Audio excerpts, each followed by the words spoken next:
자, 여러분들 이번 시에는요, 이 양난, 특히 이제 임진왜란 기점으로 해서 바뀌게 되었던 조직과 그 이후의 어떤 외교 관계를 볼 텐데, 이미 앞에서 배웠던 내용들 상당 부분 겹쳐져 있으니까 복습한다 생각하시고 다시 한번 들어보시면 되겠습니다. 일단 여러분들 이 임진왜란 기점으로 해서 조직이 많이 바뀌잖아요. 우리 했습니다. 한 거 다시 한번 복습을 한번 해볼게요. 자, 먼저 제일 중요한 중앙 조직이 있죠. 비변사라는 조직부터 한번 좀 살펴보도록 하죠. 자, 비변사입니다. 비변사. 자, 잘 아시겠지만 이 비변사는요, 임시 조직에서 상설 조직으로 바뀌게 됩니다. 그죠? 임시 조직에서 쭉 그리고 상설 조직으로 바뀌게 돼요. 그 계기를 여러분들 좀 아실 필요가 있습니다. 먼저 비변사, 말 그대로 이제 변방을 준비하기 위해서 만든 계획은 뭔가 군사적으로 중요한 그런 조직이구나를 알 수 있잖아요. 그죠? 자, 이 임시 조직을 만들었던 그 계기 알고 있습니다. 세종 때 삼포를 개항해줬단 말이에요. 부산포, 제포, 연포 해줬단 말이에요. 그죠? 그런데 그 16세기 와가지고 많이 벌어진다. 이게 뭐였죠? 바로 삼포외란. 네, 이 삼포외란이 벌어지면서 네, 바로 이 비변사를 설치했더라. 이때는 임시조직이었다.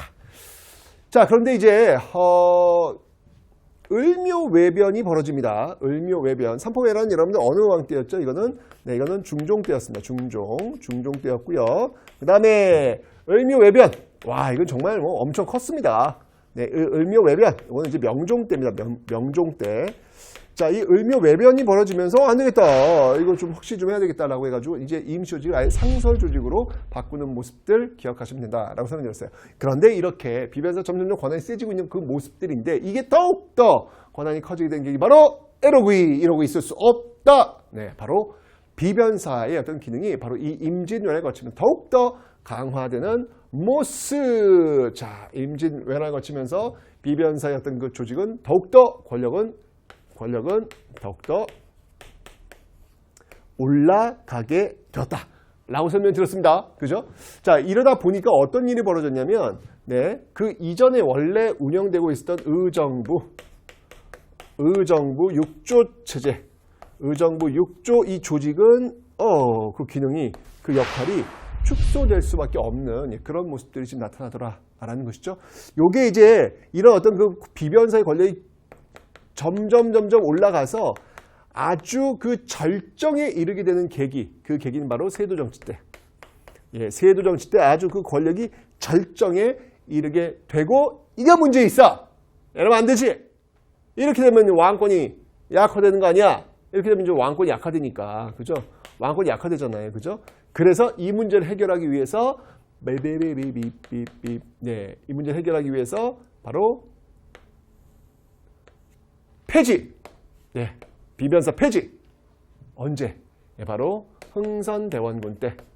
흥선대원군 때 결국 비변사가 결국은 폐지가 되는 이런 모습으로 이제 가게 될 거예요. 이 흐름 일단 비변사 기억해 놓으시라고요. 그게 중요하니까 시험에 잘 나오니까 먼저 정리 좀 해드렸습니다. 됐죠?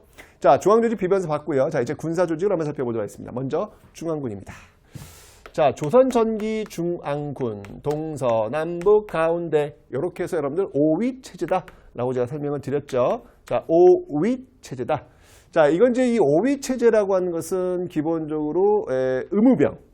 이 5위라고 하는 것은 제가 의무병 그리고 농병일치 그런 시스템이라고 설명을 드렸습니다. 그죠? 자, 그게 이제 임진왜란을 거치면서 달라진다라고 설명을 드렸어요. 그게 바로 5군형 체제로 바뀌게 되더라라고 설명드렸습니다. 자, 이 훈련 도감부터 이제 5군형이 이제 만들어지는 거예요. 자, 어떤 것들인지 한번 살펴볼 텐데 훈련 도감이 있고요. 그 다음에 수어청 그리고 어영청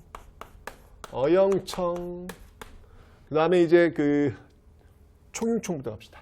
수어청 그 다음에 총융청 그 다음에 어영청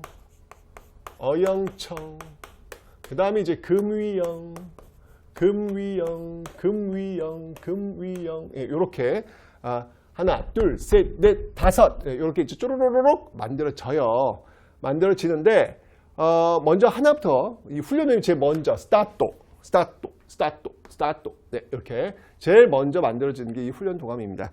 이 훈련 도감을 구성하고 있는 그 구성원들을 보면 어떻게 구성되냐면 이게 이제 임진왜란 때 여러분들 제가 얘기했잖아요. 가장 그 우리가 피해를 받는 게 뭐예요? 조총이 조총. 우리도 이제 조총군을 만들어야 되겠다라고 해서 만든 거죠. 그래서 여기서 제일 핵심은 뭐냐면 포수예요. 포수. 총을 쏘는 빵빵빵 포수. 예, 그 다음에 이제 사수. 활을 쏘는 거죠. 그 다음에 살수. 요건 이제 창이에요. 그래서 포수, 사수, 살수인데 특히 이 중에서 이 포수의 중요성이 커더라. 예, 훈련도가 만들어진 어떤 그런 계기 기억하시면 되는데 이 포수, 사수, 살수 이들을 우리는 뭐라고 하냐면 이들을 우리는 삼수병이다라고 해요. 세기자 하나, 둘, 셋. 그래서 삼수병이다라고 합니다. 삼수병이다라고 하는데 이 삼수병을 그 유지하기 위해서 거두어들인 세금이 있다면 그 세금은 어렵지 않아요. 삼수미. 네, 삼수미. 네, 이렇게 이제 이야기를 하고 있는데 이 삼수병, 포수, 사수, 살수 이들은 어떤 사람들이냐면 중요한 포인트 바로 이들은 모병입니다. 모병. 네, 그러니까 앞에서 봤던 중앙군 5위가 왜 의무병이었잖아요. 그죠? 조세공납역이라고 하는 그 시스템에 의해서 이제 군대를 가는 어떤 그런 모습들이었는데 이제 그런 게 아니라 모병이에요. 이제 자원해가지고 저 군대 갈래요 해서 자원해가지고 하는 그런 어떤 모병제 이렇게. 그러니까 모병이니까 이제 이 사람은 돈을 줘야 될 거 아니에요. 그죠? 바로 이런 시스템 속에서 나오고 있는 게 바로 직업군인. 네, 직업군인 시스템이더라 라고 하는 거. 즉 이 말은 뭐냐면 금료에 의한 금료를 받고 움직이고 있는 항상 주둔하고 있는 상비군이다. 금료 상비군이다 라고 하는 요 포인트를 여러분들 반드시 기억을 해 두시면 되겠습니다. 됐죠? 아하, 이 임진왜란은 좀 이런 식으로. 네, 전쟁은 그런 것 같아요. 의무병에서 이렇게 또 직업군인으로 좀 바꾸게 되는 어떤 그런 모습들 나타나고 있습니다. 그죠? 자, 다음 이제 수어청, 총융청, 어영청인데 이건 이제 어느 왕 때 이런 것들이 만들어지느냐. 여러분 이 훈련도감은 여러분 이거 언제 만들어지는 겁니까? 지금 임진왜란 때 제일 먼저 만들어지는 거잖아요.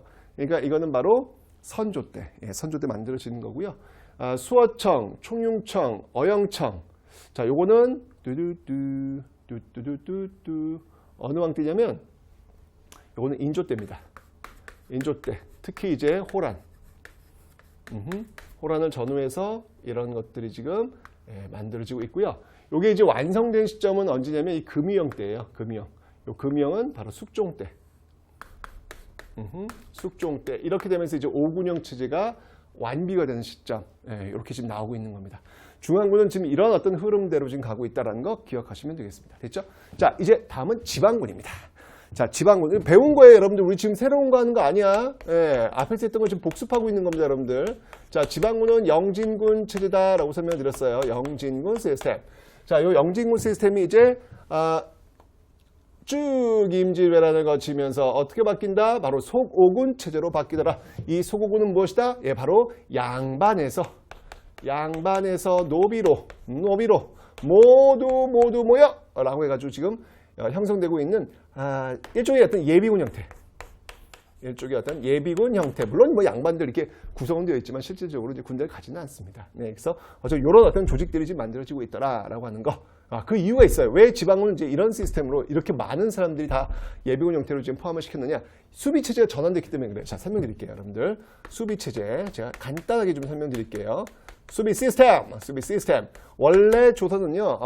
주로 진관 시스템, 진관 체제다라고 하는 건 뭐냐면 제가 앞에 설명드렸죠. 그러니까 일종의 축구가 있으면 지역방어라고 보시면 돼요. 지역방어. 그러니까 자기가 맡고 있는 지역이 있잖아요. 그 맡고 있는 지역은 자기가 컨트롤하는 거예요. 거기 볼 들어오면 가서 막아야지. 이런 식으로. 그게 뚫리면 그 다음이 또 막고. 이런 게 이제 진관 시스템이라고 보시면 돼요. 지역방어 시스템. 자, 그런데 이게 임진왜란 그 직전에 이제 슬슬 바뀝니다. 그게 뭐냐면 바로 재승방략 체제라는 거예요. 재승방략. 자, 이 재승방략이라고 하는 건 뭐냐면 전쟁이 났어. 그러면 한 곳에 다 모이는 거예요. 그럼 중앙에서 장수가 파견돼.